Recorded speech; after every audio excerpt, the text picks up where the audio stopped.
Hello dear student, WiFi BCA Mantra के इस YouTube channel पर आप सभी का स्वागत है। तो स्टूडेंट, आज हम पढ़ेंगे अवतल गोलीय पृष्ठ पर अपवर्तन का सूत्र कैसे निकालते हैं। हम अच्छे से डायग्राम को समझेंगे। अगर आपकी समझ में डायग्राम अच्छे से आ गया तो इस सूत्र को फाइंड आउट करने में कुछ भी नहीं है। और अगर आप चैनल पर नए हो तो चैनल को सब्सक्राइब कर लीजिए, क्योंकि हम टिल एग्ज़ाम तक इस बुक जो पार्ट सेकंड है क्लास 12 का, ठीक है ना, इसको कंप्लीट कराएंगे। इस मिशन से जुड़ने के लिए आप हमारे चैनल को सब्सक्राइब कर लीजिए और बेल आइकन को भी प्रेस कर लीजिए। चलिए हम पहले इसके डायग्राम को अच्छे से ड्रॉ करके उसके थ्रू हम इस तक पहुंचते हैं। चलिए हम स्टार्ट करते हैं। चलिए स्टूडेंट, स्टार्ट करते हैं। ठीक है, तो इस डायग्राम को पहले ही मैंने थोड़ा ड्रॉ करके रखा है, क्योंकि इसमें टाइम लगता है। ठीक है, तो टेढ़ा मेढ़ा हो जाता है ये। ठीक है, तो आपको यहाँ सबसे पहले एक बात ध्यान से समझनी है कि ये आपको दिख रहा होगा यहाँ पर, ये कोई कैसा माध्यम है? सघन माध्यम है। ठीक है, कैसा माध्यम है? ये सघन माध्यम है, लेकिन सघन के साथ साथ ये पारदर्शी है। ठीक है, कैसा है? ये पारदर्शी है। इधर भी पारदर्शी हुआ और इधर भी पारदर्शी हुआ। मान चलो ये कांच का बना हुआ है, ठीक है ना, ये हमारा गोलीय पृष्ठ है। ठीक है, अवतल गोलीय पृष्ठ है। ठीक है, कैसा है? ये अवतल गोलीय पृष्ठ, और ये कांच का बना हुआ है तो पारदर्शी होगा। इधर का माध्यम भी क्या होगा? पारदर्शी होगा। अब आपको एक चीज यहां पर समझनी है। ठीक है, ये माध्यम तो हमारा कहलाएगा सघन माध्यम। कैसा माध्यम कहलाएगा? ये सघन माध्यम। इस माध्यम को हम मान लेते हैं 2, और ये माध्यम क्या कहलाएगा? विरल माध्यम। क्या कहलाएगा? ये विरल माध्यम। ठीक है, ये कहलाएगा हमारा विरल माध्यम। तो सघन और विरल माध्यम का मतलब क्या होता है? जिस भी माध्यम में प्रकाश, दो माध्यम है, जैसे एक माध्यम 2 है, ये माध्यम 1 है, अगर प्रकाश इसकी अपेक्षा, माध्यम 2 की अपेक्षा माध्यम 1 में तेजी से गति करे, ठीक है ना, चाल प्रकाश की ज्यादा हो, तो उस माध्यम को हम क्या कह देंगे? विरल। और जो दूसरा माध्यम है जिसमें चाल कम है, उसे बोल देंगे हम सघन। ठीक है ना। अब इसके लिए हमने यहाँ पर, आपको दिख रही होगी, ये क्या दिख रही है कि यहाँ पे कोई रेखा दिख रही है, ठीक है ना, बिल्कुल इस गोलीय पृष्ठ के बीचों बीच से। ठीक है ना, तो किसी भी लेंस या किसी गोलीय पृष्ठ के मध्य से, यानी किसी की भी मध्य से खींचे जाने वाली काल्पनिक रेखा, ठीक है ना, बिल्कुल मध्य से खींचे जाने वाली काल्पनिक रेखा, ये काल्पनिक रेखा हम इसको मान रहे हैं। ठीक है ना, काल्पनिक रेखा क्या कहलाती है? उसकी मुख्य अक्ष कहलाती है। क्या कहलाती है? मुख्य अक्ष कहलाती है। ठीक है ना। तो अब हम इसको यहाँ पे थोड़ा ध्यान से इसको समझेंगे। तो यहाँ पर जो दे रखा है आपको, अगर इसे हमें कंप्लीट करें तो इस तरीके से क्या बन जाएगा? वृत्त बन जाएगा यहाँ पे। ठीक है ना, क्या बन जाएगा? यहाँ पर गोला जैसा बन जाएगा। तो आप यहाँ पर इस चीज को समझ सकते हो कि जैसे कोई वृत्त है, उसके केंद्र से गोले के वृत्त के केंद्र से उसकी परिधि पर खींची गई जो भुजा होती है, वो क्या होती है? लंब होती है। ठीक है, वो क्या होती है? लंब। तो इसको भी हम इस तरीके से एक क्या मान लेते हैं? एक वृत्त मान लेते हैं, और इसका केंद्र हम यहाँ पर ले लेते हैं, या मान के चलो यहाँ पर इसको एज्यूम करेंगे, यहाँ पर क्या है इसका केंद्र, और इसको मान लिया हमने C4 सेंटर। ठीक है ना। और यहां से हम एक इस पर क्या डालेंगे? यहाँ पर इस वृत्त में की परिधि पर डाला है, इस तरीके से यहाँ पर हम क्या डालेंगे? एक इस पर लंब डालेंगे। ठीक है ना, क्या क्या डालेंगे इस पर? एक लंब। ठीक है, इस पर डालेंगे एक लंब, और ये कहलाएगा हमारा अभिलंब। ठीक है, तो ये कहलाता है इसमें अभिलंब। आपने इसको अपवर्तन वाले उसमें पढ़ा होगा। ठीक है, तो यहाँ पर इसको हम नाम देते हैं यहाँ से n, और ये ए बिंदु पर इसको क्या कर रहा है? ठीक है ना, इस ए बिंदु से होता हुआ जा रहा है। ठीक है, अब ये लेंस की क्या, इस गोली दर्पण जो हमारा पृष्ठ है, गोलीय पृष्ठ जो है, इसकी मुख्य अक्ष है ये। तो इसी की मुख्य अक्ष पर हमने कोई बिंदु वस्तु मान ली O है। ठीक है, क्या मान ली? यहाँ पर कोई बिंदु वस्तु O बिंदु वस्तु है। ठीक है, कोई बिंदु वस्तु है, बिंदु की तरह बिल्कुल वस्तु है। तो आप यहाँ पर एक चीज आपको समझना है कि जब कोई वस्तु हमें दिखाई देती है, तो कोई वस्तु हमें उजाले में दिखाई देती है, अंधेरे में दिखाई नहीं देती। क्यों नहीं दिखाई देती? क्योंकि वहां उससे प्रकाश का परावर्तन नहीं होता है। तो कोई वस्तु हमें जब दिखाई देगी जब उसके द्वारा प्रकाश का परावर्तन हो। ठीक है ना, तो इस वस्तु के द्वारा यहां से कुछ प्रकाश की किरणें चलेंगी, यानी कि दो प्रकाश की किरणें चलेंगी। एक ऊपर की यहाँ पर इस पर अपवर्तित होगी, और एक यहाँ से सीधी निकल जाएगी। तो यहाँ से दो प्रकाश किरण चलेंगी। एक तो चलेगी ओपी, ठीक है ना, ओपी जो किरण है वो इसके जो ध्रुव से बिना विचलित हुए सीधी निकल जाएगी। ठीक है ना, बिना विचलित हुए जो है ओपी प्रकाश किरण जो है बिंदु वस्तु O से सीधी निकल जाएगी। और दूसरी प्रकाश किरण इसके बिंदु A पर क्या होगी? बिंदु A पर क्या होगी? A पर आपतित होगी। ठीक है, बिंदु A पर क्या होगी? आपतित होगी। थोड़ा सा इसको, ये थोड़ा सा टेढ़ा बन रहा है। ठीक है ना, तो O पर क्या होगी? ये यहां से आपतित होगी। ठीक है, ओ पर क्या होगी, यहां से ये आपतित होगी। तो अब जब ये ओ पर आपतित हो रही है, तो अगर इसके बीच में कोई भी रुकावट नहीं होती तो ये इस तरीके से जो है हमारी ओ से चलने वाली, यानी कि हम इसको ओ ए मान सकते हैं। तो ओ ए ये कैसी सीधी निकल जाती, ठीक है ना, थोड़ा सा बिल्कुल सीधा है ये। तो ये ओ ए से क्या है, सीधी निकल जाती। अब यहां पर क्या है कि माध्यम चेंज हो रहे हैं, यहां पर विरल माध्यम है, यहाँ सघन माध्यम है, एक माध्यम से दूसरे माध्यम को, माध्यम मतलब यहाँ परिवर्तित हो रहे हैं, यहाँ विरल है, सघन है। तो आपको मैंने प्रकाश के अपवर्तन में भी इस चीज को बताया था कि जैसे ही विरल माध्यम से सघन माध्यम में कोई प्रकाश कण प्रवेश करती है तो अभिलंब की ओर झुक जाती है। तो अभिलंब क्या है यहाँ पर, सी ए एन, यानी कि यहाँ पर अभिलंब है ए एन। तो ये अभिलंब ए एन की तरफ क्या है, इधर सीधी ना जा करके ये अभिलंब ए एन की तरफ क्या होगी, यहाँ से ए एन की तरफ झुक जाएगी, ठीक है ना। झुकती हुई ये यहां से सीधी निकल जाएगी, इसको हम नाम दे देते हैं यहां से ए बी, ठीक है। और अगर हम देखें तो ये हमें क्या चाहिए, यहाँ पे एक प्रतिबिंब चाहिए, यानी कि ये किरण ओ ए यहाँ से सीधी इस तरीके से नाम जाकर के अभिलंब की ओर झुक गई, और ये ऊपर की तरफ जाएगी ऐसे ऐसे, और ये वाली किरण जाएगी ऐसे। तो आगे कहीं पे भी नहीं मिलेंगी, और जब ये कहीं नहीं मिलेंगी तो इससे कोई भी प्रतिबिंब हमें प्राप्त नहीं होगा। अब हम क्या करते हैं, इन जो हमारी ये जो किरण है दोनों ओ ए और ओ पी है, हम इनको जबरदस्ती मिलाने की कोशिश करेंगे तो क्या बनेगा, एक आभासी प्रतिबिंब बनेगा। तो हम इसके लिए ए बी को हम पीछे की तरफ बढ़ाएं, ठीक है ना। ए बी को कहां बढ़ाएं हम, पीछे की तरफ बढ़ाएं ए बी को, ठीक है। ए बी को अगर हम पीछे की तरफ इस तरीके से बढ़ाएं, ठीक है, ए बी को पीछे की तरफ बढ़ाएं, तो वो ए बी जो प्रकाश किरण है वो आई से आती हुई प्रतीत होगी। बी वाले पॉइंट पर कोई यहाँ पर देखेगा तो कहां से प्रतीत होगी, वो आई से आती हुई प्रतीत होगी। हमने ए बी को पीछे बढ़ाया तो वो मुख्य अक्ष के बिंदु आई पर आकर मिल जाती है, ठीक है। कहां पर मिल जाती है, आई पर आकर मिल जाती है, और वो ऐसी प्रतीत हो रही है जैसे आई से चल रही है, ठीक है। तो अब हम यहां पर हमें इसके लिए अगर हम एंगल लगाएं तो यहां पर हम मान सकते हैं क्या है, पहले इनको हम बात कर लेते हैं जो हमारे अपवर्तन और आपतन कोण होते हैं, ठीक है ना। तो आपतन कोण क्या होता है, अभिलंब के बीच और आपतित किरण के बीच। तो ये हमारी क्या है, आपतित किरण है, ये वाली किरण क्या है हमारी आपतित, और ये है हमारा अभिलंब, ठीक है। तो अभिलंब के बीच और आपतित किरण के बीच जो एंगल होता है उसे हम क्या बोलते हैं, आई, इसे बोलेंगे हम आपतन कोण आई, ठीक है। तो ये वाला यहां से यहां तक क्या है हमारा आई। और जो अपवर्तित किरण अपवर्तित हो जाती है किरण, तो अपवर्तित किरण और अभिलंब के मध्य जो एंगल बनता है तो वो क्या बनता है, यहां पर जो एंगल बनेगा वो बनेगा आर। तो इसे हम बोलते हैं अपवर्तन कोण, ठीक है ना। तो आपने ये अपवर्तन वाला इसके बारे में पढ़ा हो, ठीक है। तो अपवर्तन कोण, ठीक है ना। चित्र खाली ड्रॉ ही नहीं करना है हमें, चित्र को अच्छे से उसकी थिंकिंग अगर हमारी समझ में आ जाए तो इसकी थ्योरी लिखने में कुछ भी नहीं है, ठीक है। तो ये आपको समझना है, यानी कि ये हमारी कौन सी किरण है, आपतित किरण है, ये वाली आपतित किरण है, और ये हमारा क्या है, अभिलंब है। आपतित किरण और अभिलंब के बीच होता है हमारा आपतन कोण, इसे बोलते हैं हम आई। और ये होता है हमारा अपवर्तन कोण, इसे हम डिनोट करेंगे आर से, ठीक है। तो यहां पर हम एक एंगल मान लेते हैं अल्फा, और यहां पर इसको हम थोड़ा सा और वो कर देते हैं, ठीक है। तो यहां पर हम एंगल मान लेंगे, यहां पर हमारा एंगल है बीटा, और यहां पर हमारा एंगल है गामा। यहां पर एंगल क्या है, गामा, ठीक है। तो अब देखेंगे यहां पर जो बिंदु ए है, यहां से अगर हम बिंदु ए से अगर एक यहां पर लंब डालें, ठीक है, ए से लंब डालें, इसके मुख्य अक्ष पर लंब डालें, तो यहां पर इस लंब डाला हमने, तो इसको नाम दे देते हैं यहां पर हम क्या, एम, ठीक है। तो आपको एक चीज यहां पर ध्यान देनी है कि जो m और p है ये काफी करीब हैं, m और p जो है बहुत नजदीक हैं।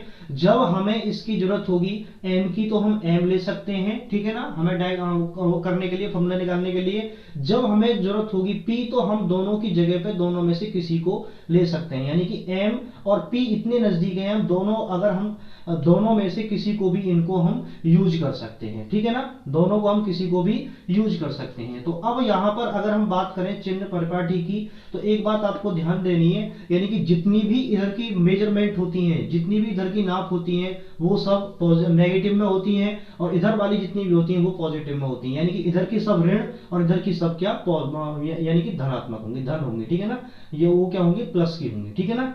तो अब हम बात करें तो ये हमारी क्या है, यहां से यहां तक अगर हम बात करें तो यहां से यहां तक, क्योंकि इसको नापेंगे यहां से, कहां से, इसके ध्रुव से, ठीक है, कहां से नापेंगे इसको, हम इसके ध्रुव से नापेंगे। तो इसके ध्रुव के और इसके बीच की जो दूरी है, बिंदु वस्तु के बीच की जो दूरी है, उसे हम डिनोट करते हैं u से, ठीक है। किससे नोट करते हैं, ये आपने 10th क्लास में इस चीज के बारे में पढ़ा होगा, इसे हम डिनोट करते हैं u, ठीक है। और जो हमारा प्रतिबिंब है, प्रतिबिंब हमारा यहाँ यहाँ बन रहा है, प्रतिबिंब और इसके जो ध्रुव से खींचा गया सीधा सा वो जो लंब है, इसके बीच की जो दूरी होती है, इसको हम मानते हैं क्या, v, यानी कि इसकी जो दूरी नापते हैं बिल्कुल यहां से इस तरीके से इसको यहाँ खींच करके, यानी कि यहाँ हम इसके ध्रुव से नापते हैं, कहां से नापते हैं, ध्रुव से। अब यहां से खींचेंगे तो इसमें ये क्या है, ये लाइन सेम लाइन हो जाएगी, तो हम थोड़ा सा इसको नीचे इसकी पैरेलली लाइन खींचते हैं कि समांतर लाइन, और इसको हम नापते हैं, यानी कि ये होगी हमारी बिंदु वस्तु की दूरी, ये होगी प्रतिबिंब की दूरी, और इसके बारे में तो आपको पता ही होगा, ये है हमारी जो त्रिज्या, यहाँ से यहाँ तक क्या हमने इसको क्या माना था, वृत्त माना था, तो ये इसको हम त्रिज्या मान लेते हैं, और ये इसकी क्या कहलाएगी, वक्रता त्रिज्या, ठीक है, ये कहलाएगी वक्रता त्रिज्या। तो हम जो भी हमें जरूरत पड़ेगा बाद में हम इसको ले लेते हैं, पहले हम इसकी थ्योरी को ड्रॉ कर लेते हैं, यानी कि लिख लेते हैं पहले थ्योरी को, ठीक है ना। तो सबसे पहले हम देखो इसकी थ्योरी कैसे लिखेंगे। सबसे पहले माना हमने जेड पी जेड डैश, ठीक है, तो माना हम लिखेंगे यहां पर माना जेड पी जेड डैश वक्रता, ठीक है, वक्रता त्रिज्या, ठीक है। वृत्त की त्रिज्या होती है, लेकिन इस लेंस की या किसी गोले पृष्ठ की जो त्रिज्या होती है, इसके लिए हम बोलते हैं इसको वक्रता त्रिज्या, ठीक है ना। तो जेड पी जेड डैश वक्रता त्रिज्या आर, ठीक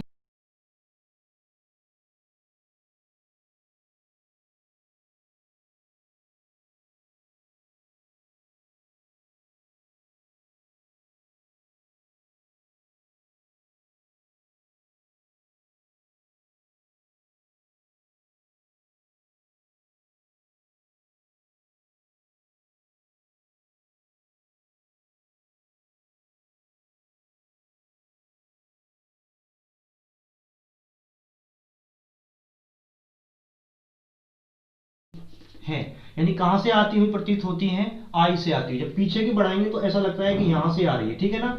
तो जब हम इन प्रकाश किरणों को, यानी कि ये भी तो क्या है, अपवर्तित होने के पश्चात अभिलंब की ओर झुकती सीधी निकल गई, और ये जो ओपी है हमारी, ये भी सीधी निकल गई, लेकिन आगे देखोगे ये ऊपर की तरफ जा रही है, ये इधर जा रही है, यानी कि ये किरणें कभी नहीं मिलेंगी। जब इन किरणों को इस ए बी को पीछे की तरफ हटाने के कारण हम आई पर इसको आती हुई हम प्रतीत होती है, तो इसका मतलब है इन किरणों को हम जबरदस्ती मिला रहे हैं, यानी कि ए ओ पी ये इधर जा रही है और ओ इधर जा रही है, तो इसको अपवर्तित होने के पश्चात हम जबरदस्ती इसको मिला रहे हैं, तो प्रतिबिंब कैसा बनेगा, आभासी मिलेगा, ठीक है ना, आती हुई प्रतीत होती है।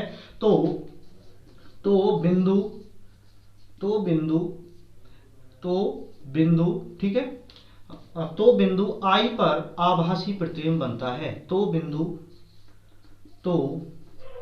बिंदु आई पर कैसा प्रतिबिंब बनता है, आई पर आभासी प्रतिबिंब बनता है, बिंदु आई पर आभासी प्रतिबिंब बनता है, आभासी क्या बनता है, प्रतिबिंब बनता है, ठीक है, आभासी प्रतिबिंब बनता है, ठीक है जी। इतना आपको सिर्फ इसमें इतना सा आपको थ्योरी लिखना है। इसके बाद अगर हम बात करें तो हम चलेंगे स्नेल के नियम के अकॉर्डिंग, ठीक है, किसके नियम के अकॉर्डिंग, स्नेल के नियम के अनुसार, ठीक है। तो अतः यहां पर हम क्या करेंगे, स्नेल, ठीक है, अतः हम चलेंगे स्नेल के नियम के अनुसार, ठीक है, किसके अकॉर्डिंग चलेंगे हम, स्नेल के नियम के अनुसार। मैं इसको मैं रब कर देता हूं यहाँ पर, इसका आप स्क्रीनशॉट ले सकते हो, फिर हम इसको थोड़ा कंप्लीटली उस पर करेंगे, क्योंकि यहाँ नीचे आएगा नहीं, क्योंकि स्पेस बहुत कम बचा हुआ है, ठीक है। तो सबसे पहले आपने पढ़ा होगा स्नेल का नियम, ठीक है ना। तो किसके अकॉर्डिंग हम पढ़ेंगे, स्नेल, ठीक है, स्नेल के स्नेल के नियम से, ठीक है, स्नेल के नियम से आपको पता होगा, स्नेल के नियम से मैंने क्रांतिक कोण में भी इसको पढ़ाया था कि प्रथम माध्यम के सापेक्ष दूसरे माध्यम का अपवर्तनांक स्नेल के नियम के अकॉर्डिंग क्या होता है, यानी कि स्नेल के नियम के अकॉर्डिंग साइन आई अपॉन करते हैं हम क्या, साइन आर बराबर होता है n2 अपॉन n1, ठीक है ना। इसको मैंने बताया था कि स्नेल के नियम के अकॉर्डिंग क्या होता है, साइन आई अपॉन क्या होता है, साइन आर बराबर क्या होता है, sine I upon sine R क्या होता है 1 and 2, ठीक है ना। जिसके सापेक्ष लेना होता है उसे हमेशा हम पहले लिखते हैं। तो इसका मतलब क्या है, अगर हम इसकी बात करें तो इसका मतलब है कि n2 अपॉन कितना आ जाएगा यहाँ पर n1, क्या आ जाएगा n2 अपॉन कितना आ जाएगा यहाँ पर n1, n2 अपॉन n1, यानी कि प्रथम के सापेक्ष, प्रथम माध्यम के सापेक्ष दूसरे माध्यम का अपवर्तनांक, ठीक है ना। तो ये हमने स्नेल के यानी कि जो अपवर्तन की जो नियम है उसमें हमने इसको पढ़ रखा है। तो हम इसको और इसको क्या रखेंगे यहाँ पर बराबर, यानी कि प्रथम माध्यम के सापेक्ष दूसरे माध्यम का क्या निकाल रहे हैं हम, अपवर्तनांक, ठीक है ना। तो हम रखेंगे यहाँ पर n2 अपॉन n1, या हम इन्हें ऐसे कर सकते हैं, कैसे, इसकी मल्टीप्लाई इधर कर देंगे n1, ठीक है। यहाँ पर आ जाएगा हमारा क्या n1 और यहाँ पर क्या आ जाएगा हमारा साइन आई बराबर यहाँ पर आ जाएगा n2 और यहाँ पर आ जाएगा हमारा साइन आर, ठीक है ना। तो अब आपको यहाँ पर एक चीज ध्यान देनी है, ध्यान से देखिए कि ये जो हमारा A और P है, यानी कि अगर हम मानते हैं कि इसका द्वारक, द्वारक मतलब जिससे उसमें प्रकाश प्रवेश कर रहा है उसे हम बोलेंगे उसका द्वारक। जैसे द्वार, आपसे द्वार से समझ सकते हो, तो ये क्या है इसका द्वारक, यानी कि ये बहुत छोटा होता है, यानी कि इतना बड़ा नहीं है कि बहुत बड़ा है। जब ये छोटा होगा तो ये I और R भी क्या हो जाएंगे, बहुत छोटे। मान के चलो ये छोटा होगा, तो जैसे छोटा होगा हम यहां मान लें तो इनके बीच क्या हो जाएगा गैप, I और R क्या हो जाएंगे, बहुत छोटे हो जाएंगे। तो यहां पर हम इसके बारे में थोड़ा सा लिखेंगे कि यदि गोलीय पृष्ठ का, यदि गोलीय पृष्ठ का, ठीक है, यदि गोलीय पृष्ठ का द्वारक छोटा होता है, छोटा होता है, ठीक है, द्वारक गोलीय पृष्ठ का द्वारक छोटा है, ठीक है। तो जब ये छोटा है तो यानी कि I और R का जो वैल्यू है वो भी क्या होगा, छोटा होगा, ठीक है ना। तो हम यहाँ पे कर देंगे, यानी कि जो हमारा साइन आई है उसकी जगह पर तो हम ले लेंगे I, ठीक है, तथा ये इस जो हमारा यानी कि हम पढ़ रहे हैं अभी किरण प्रकाशिकी, इसके बाद तरंग प्रकाशिकी पढ़ेंगे, वहां पर भी इनका यूज है, ठीक है ना। तो छोटे के लिए हम क्या करते हैं, इनको इस तरीके से हम इसकी जगह पर इसको, इसकी जगह पर इसको यूज कर सकते हैं। तथा जो दूसरा है हमारा क्या है, वो साइन आर है, क्या है दूसरा हमारा, साइन आर की जगह पर हम यूज करेंगे आर। तो ये जो हमारी समीकरण बन के आएगी यानी कि ये वाली, तो अतः हम इसको लिख सकते हैं अतः n1, ठीक है, n1 और इसकी जगह पर लिख देंगे हम I, साइन आई की जगह पर, ठीक है, और यहाँ पर n2 और यहाँ पर आ जाएगा हमारा r, और इसको हम समीकरण नंबर अगर हम कहें तो इसको 1 बोल देते हैं, ठीक है, क्या बोल देते हैं इसको, समीकरण नंबर 1। तो अब आ जाइए, अब हम इसके बारे में जानते हैं अल्फा, बीटा और गामा का यहाँ पर क्या यूज है। तो सबसे पहले आप जानोगे कि ये जो गामा है, ठीक है ना, गामा जो है एक बहिष्कोण का काम करता है। अगर हम ओ ए और सी एक त्रिभुज माने, ओ ए सी त्रिभुज माने, तो ये बहिष्कोण का काम करता है। और बहिष्कोण का मतलब क्या होता है, ठीक है ना। तो बहिष्कोण में यहां पर समझा देता हूं, जैसे कोई इस तरीके से कोई त्रिभुज है और यहां पर अगर हमें कोण ज्ञात करना है तो ये हमारा कोण क्या कहलाएगा, बहिष्कोण, यानी कि सामने वाला कोण अल्फा है और ये वाला कोण हमारा आई है और ये वाला कोण हमारा गामा है। तो बहिष्कोण जो गामा बराबर होता है इन सामने वाले दोनों कोणों के योग के क्या होता है, बराबर, यानी कि ये आई प्लस अल्फा के क्या हो जाएगा, बराबर, बहिष्कोण के अकॉर्डिंग, ठीक है ना। तो हम सबसे पहले क्या मान लेते हैं, त्रिभुज मान लेते हैं, ठीक है। तो यहां पर मानेंगे हम त्रिभुज क्या है हमारा यहाँ पर, त्रिभुज ओ ए सी, त्रिभुज ओ ए सी में, त्रिभुज ओ ए सी में आप देखोगे गामा क्या है, यहाँ पर बहिष्कोण है।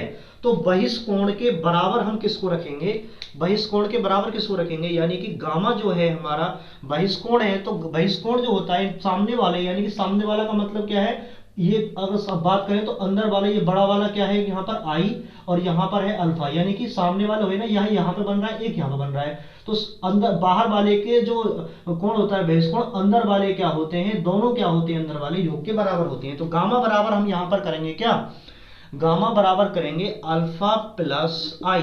अब हमें आई की वैल्यू इसमें पुट करनी, इसलिए हम यहाँ पर या करके हम आई बराबर निकाल सकते हैं। हम अल्फा को इधर ले जाएंगे, माइनस कर देंगे यहाँ पर अल्फा। तो ये इस तरीके से हमारा निकल के आ गया। अब यहाँ पर एक दूसरा त्रिभुज और भी है। तो त्रिभुज कौन सा है, यहाँ पर जो दूसरा बन रहा है हमारा त्रिभुज बन रहा है यहाँ पर और कौन सा, देखो ये नहीं, ये तो हमने ले लिया IAC, त्रिभुज IAC में, IAC में, तो IAC में भी अगर हम देखें तो IAC के लिए भी बहिष्कोण हमारा गामा है, और इसमें जो एंगल है एक बीटा होगा, और ये आर, यानी कि यहां पर हम इसको आर को बना हुआ समझ सकते हैं। तो दोनों कोणों का योग अगर हम लिखेंगे तो कैसे लिखेंगे, यानी कि गामा बराबर बीटा प्लस क्या कर देंगे आर, क्योंकि हमें यहां पर आर की भी वैल्यू चाहिए, तो यहां पर आर की वैल्यू चाहिए, तो यहां से हम आर बराबर फाइंड आउट कर सकते हैं गामा माइनस का बीटा। ठीक है, गामा माइनस का बीटा। अब यहां पर लिखेंगे अतः यहां पर हम अतः समीकरण एक में, अतः समीकरण एक में आई तथा आर का मान रखने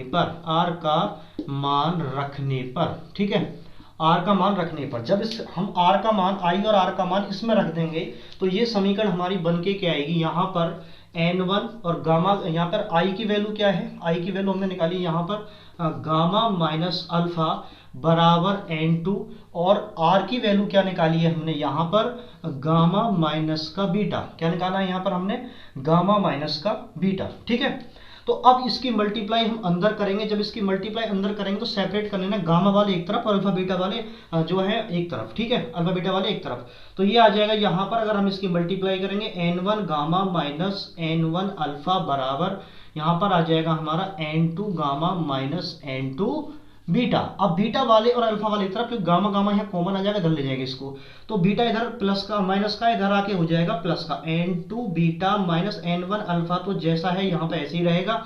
इसको जब इधर ले जाएंगे और यहाँ से हम ले लेंगे इसमें से गामा कॉमन, तो n2 प्लस का ये पहले आ जाएगा और माइनस का इधर जाके ये माइनस का हो जाएगा, यहाँ पर आ जाएगा n1। ठीक है जी, तो यहाँ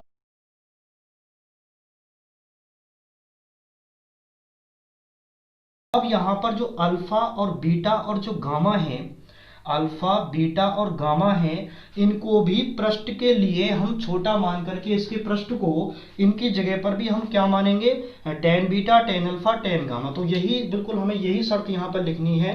ठीक है ना,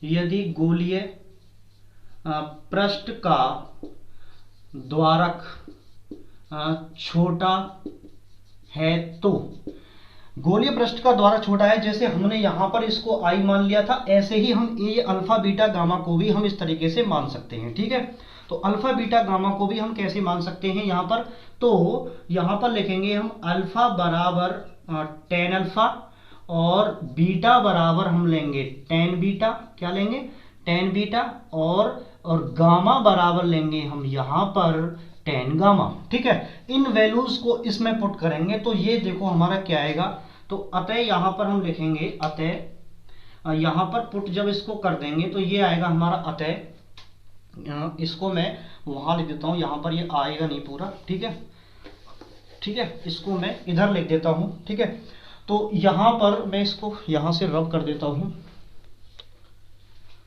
इसको मैं हटा देता हूँ। ठीक है, बैक करके देख लेना जिसको आपको कॉपी करना हो नोट्स में। ठीक है, तो इसको हम इसके अकॉर्डिंग हम देखेंगे, फिर यहाँ पर जब इनको पुट करेंगे इस वाली समीकरण में, तो हमारी ये वाली जो समीकरण है क्या आ जाएगी, यहाँ से ये वाली समीकरण आ जाएगी हमारी n2 टेन, टेन क्या आ जाएगा यहाँ पर beta, n2 tan beta n1, और यहाँ पर आ जाएगा हमारा टेन अल्फा बराबर, यहाँ आ जाएगा हमारा टेन क्या आ जाएगा गामा, और ब्रैकेट में चल रहा है हमारा n2 माइनस का n1। ठीक है, n2 माइनस क्या चल रहा है n1।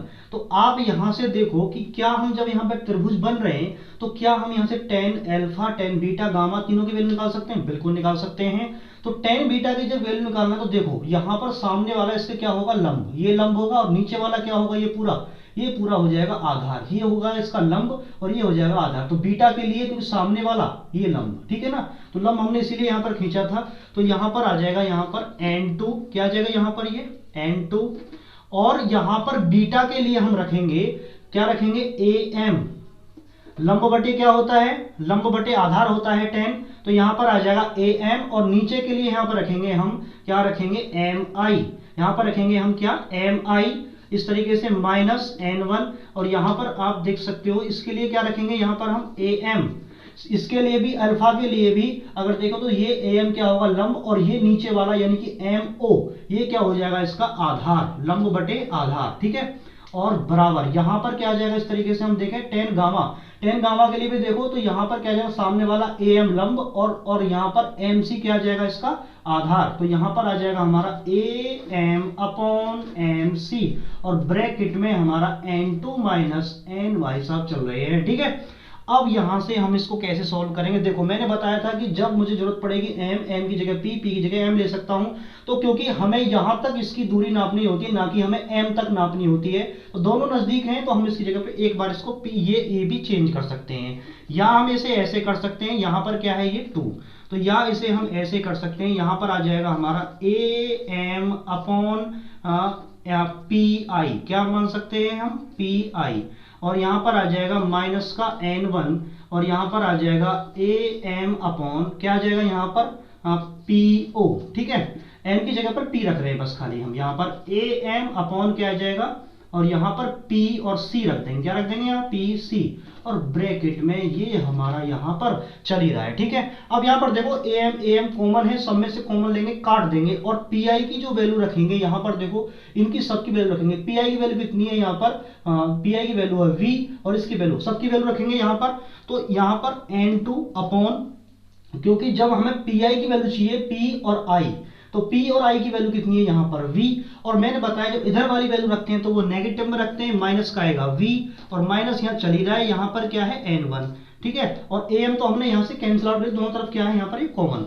अब यहाँ पर देखो po कहाँ है, p से o तक का डिस्टेंस कितना है, माइनस का u, जितने भी इधर वाले साइड वाले उन्हें हम नेगेटिव में लेते हैं, और इधर की बात करें तो वो लेंगे हम सब पॉजिटिव में, ठीक है। तो यहां पर क्या क्या आ गया, ये बराबर, तो ए एम तो यहां से कैंसिल आउट हो गया, और 1 अपॉन ये नीचे पी सी, पी सी कितना है देखो, पी से सी तक आर, तो माइनस का ये भी कितना आ जाएगा, माइनस का आर, और इधर चल रहा है n2 माइनस का n1, ठीक है। यहां पर क्या हो गया, ये आ जाएगा n2 माइनस का n1, ठीक है जी, n2 माइनस का n1। अगर हम मान के चलते हैं, अगर हम मानते हैं, ठीक है, तो यहां पर अगर देखो तो ये माइनस माइनस इससे कैंसिल आउट हो जाएगा, या हम इसको ऐसे कर सकते हैं n2 अपॉन वी माइनस का n1 अपॉन यू बराबर हो जाएगा 1 अपॉन आर, और ब्रैकेट में n2 माइनस का n1। तो यहां पर देख सकते हो माइनस माइनस मैंने कैसे काटा, देखो यहां पर कर दें प्लस, और दोनों तरफ से माइनस कॉमन ले दे तो ये कट जाएगा, या आप ये सोच सकते हो तीनों यहां से हमने पूरे में से माइनस कॉमन लिया, इधर से माइनस कॉमन लिया, दोनों माइनस माइनस कैंसिल आउट हो गए। अब ये बचा हमारा, अब देखो यदि, तो यहां पर हम देखते हैं यदि n2 अपॉन n1 क्या है, n2 अपॉन n1 क्या रख सकते हैं हम, n, मैंने बताया देखो इसकी जगह पर ये निरपेक्ष अपवर्तनांक, तो इसकी जगह पर हम n भी रख सकते हैं, ठीक है ना, n2 अपॉन n1, तो n2 अपॉन n1 इसको बनाएंगे हम, तो कैसे बनाएंगे देखो, n2 अपॉन n1 यानी कि प्रथम माध्यम के सापेक्ष दूसरे माध्यम का अपवर्तनांक, अगर हमें इसको देखना है तो कैसे निकालेंगे, यहाँ पर n2 अपॉन, इसमें से हम क्या ले लें कॉमन, यहाँ से n1 कॉमन ले लें, इसमें से यहाँ पर n1 नहीं है, जब नहीं है तो इसमें भाग लग जाएगा, यहाँ पर आ जाएगा हमारा n1, और नीचे भी हमारा चल ही रहा है, और यहाँ पर जब हमने कॉमन ले लिया, यहाँ पर तो था हमारा n1, तो यहाँ पर u बराबर, अब यहाँ पर देख सकते हो यहाँ पर भी हमारा क्या था कॉमन, यहाँ पर n1 नहीं है, तो यहाँ पर n2 अपॉन n1 कर देंगे, यहाँ पर n1 था तो हमने कॉमन ले लिया, और नीचे चल रहे हैं हमारे r, ठीक है। अब देख सकते हो इसकी जगह पर और इसकी जगह पर हम क्या रख सकते हैं, इसकी जगह पर और इसकी जगह पर, ठीक है ना, तो इसको हमें यहाँ से बाद में लिखना चाहिए था यदि, ठीक है, यदि n2 अपॉन n1 बराबर n है, इसका मतलब है कि प्रथम माध्यम के सापेक्ष द्वितीय माध्यम का वर्तनांक यदि n है तो हम इसको यहां पर कन्वर्ट करके लिख सकते हैं, इसकी जगह पर लिख सकते हैं n अपॉन कितना लिख सकते हैं, इसकी जगह पर v माइनस 1 अपॉन u बराबर, इसकी जगह पे भी n रख देंगे यहाँ पर, तो यहाँ पर आ जाएगा n माइनस 1 अपॉन कितना आ जाएगा r, और यही इसके अपवर्तन का क्या है सूत्र है, यही क्या है इसके अपवर्तन का क्या है सूत्र है। तो देखो कितना इजी है, आप इसका स्क्रीनशॉट ले सकते हो, ठीक है ना, बहुत इजी है अगर हमारे डायग्राम अच्छे से समझ में आ जाता है, ठीक है ना। वीडियो देखने के लिए धन्यवाद, मिलते हैं एक नए टॉपिक में।